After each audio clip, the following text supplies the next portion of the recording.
जहरीले cough syrup का मामला सुप्रीम कोर्ट पहुंचा। जनहित याचिका दाखिल की गई। अर्जी में सीबीआई जांच की मांग। जानलेवा कफ सिरप को लेकर तमिलनाडु सरकार की रिपोर्ट में बड़ा खुलासा। कफ सिरप बनाने में 350 से ज्यादा खामियां पकड़ी गई हैं। गंदगी के बीच कंपनी में बनाया जा रहा था सिरप। रिपोर्ट के मुताबिक कंपनी के पास स्किल्ड मैन पावर, मशीनरी की थी कमी, फैसिलिटी और उपकरणों की भी कमी थी। सिरप में प्रोपिलीन ग्लाइकोल और डाइथिलीन ग्लाइकोल मिला है। कंपनी ने 50-50 किलो प्रोपिलीन अवैध तरीके से खरीदा।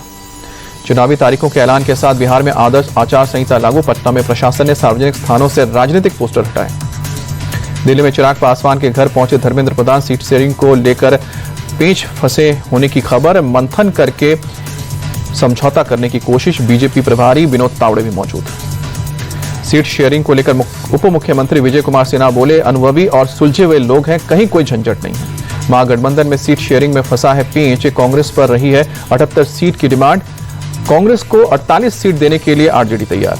बिहार चुनाव को लेकर कांग्रेस की सीईसी की कल बैठक होगी। उम्मीदवारों के नामों पर मंथन होगा। अगले महीने नवंबर में है चुनाव। कांग्रेस नेता अखिलेश प्रसाद सिंह का बयान, बोले कि सीएम के चेहरे को लेकर कोई परेशानी नहीं है। सीट शेयरिंग भी लगभग हो गई है। चुनाव की तारीखों के ऐलान के साथ ही लालू प्रसाद यादव भी एक्टिव हुए। एक्स पर लिखा 6 और 11, एनडीए 9-2-11। विनोद तावड़े का लालू यादव को करारा जवाब। ट्वीट करके लिखा 6 और 11, गुंडा राज न आए दोबारा। लालू ने चुनाव की तारीख पर लिखा था 6 और 11, एनडीए 9-2-11। नीतीश कुमार पर तंज कसते हुए तेजस्वी बोले, हमें गिड़गिड़ाने वाला मुख्यमंत्री नहीं, शेर की तरह धाड़ने वाला मुख्यमंत्री चाहिए। तेजस्वी के साथ इस बार हर बिहारी मुख्यमंत्री होगा। तेजस्वी के नकलची सरकार वाले बयान पर जेडीयू का पलटवार। अभिषेक झा बोले, उनका बयान हास्यास्पद है। जो 10वीं पास ना कर पाए उसकी नकल करने किसी का विश्वास नहीं है। बिहार के मंत्री अशोक चौधरी ने चुनाव में एनडीए की रिकॉर्ड जीत का दावा किया। बोले कि एनडीए 2010 का रिकॉर्ड तोड़ करीब 200 सीट जीतेगी। संजय राउत का पीएम मोदी पर आरोप, कहा कि बिहार में चुनाव से पहले महिलाओं के बैंक खातों में पैसा ट्रांसफर करना वोट खरीदने की कोशिश है। महाराष्ट्र में लड़की बहन योजना के माध्यम से भी ऐसा ही किया।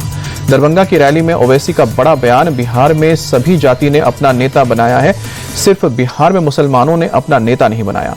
प्रशांत किशोर को बिहार में अपनी सरकार बनाने का भरोसा।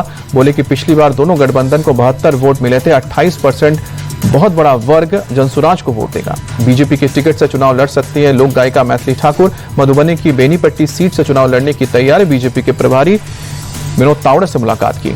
लोक गायिका मैथिली ठाकुर ने इंडिया टीवी के साथ बातचीत में कहा कि मौका मिला तो जरूर चुनाव लड़ूंगी, अब बिहार को पेबैक करने का वक्त। पत्नी ज्योति के हंगामे पर पवन सिंह ने जताई है हैरानी। कहा कि उनकी पत्नी चुनाव लड़ना चाहती है और मुझसे टिकट दिलवाने के लिए जिद कर रही है, ये मेरे वश में नहीं है। सोशल मीडिया पर पोस्ट में पवन सिंह ने लिखा कि पुलिस बुलाने का आरोप गलत है। अपने घर पर उन्हें सम्मान के साथ बुलाया था। 1.5 घंटे तक बातचीत भी की थी। पीएम मोदी ने गुजरात की सीएम की शपथ पत्र लेने की तस्वीर सोशल मीडिया पर साझा की। लिखा कि आज ही के दिन पहली बार सीएम बनाता, भारत के लोगों के प्रति कृतज्ञता। पीएम मोदी ने कहा कि देश सेवा के 25 साल में प्रवेश कर रहा हूं, राष्ट्र की सेवा करना मेरे लिए सर्वोच्च सम्मान। सीजीआई गवाही को लेकर केंद्रीय मंत्री रामदास अठावले बोले, सीजीआई पर हमले की कोशिश संविधान का अपमान है, ये बहुत निंदनीय है।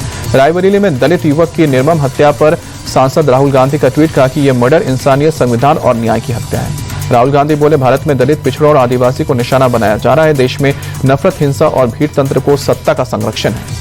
दिल्ली के पूर्व सीएम केजरीवाल को सरकारी आवास आवंटित। टाइप 7 के बंगले होंगे शिफ्ट। लोधी स्टेट में 95 नंबर बंगला अब से नया पता होगा। यूपी में आम आदमी पार्टी के डेलीगेशन को रोका गया। बरेली जाने वाले नेता हाउस अरेस्ट किए गए। प्रशासन ने बरेली नहीं जाने के लिए नोटिस दिया।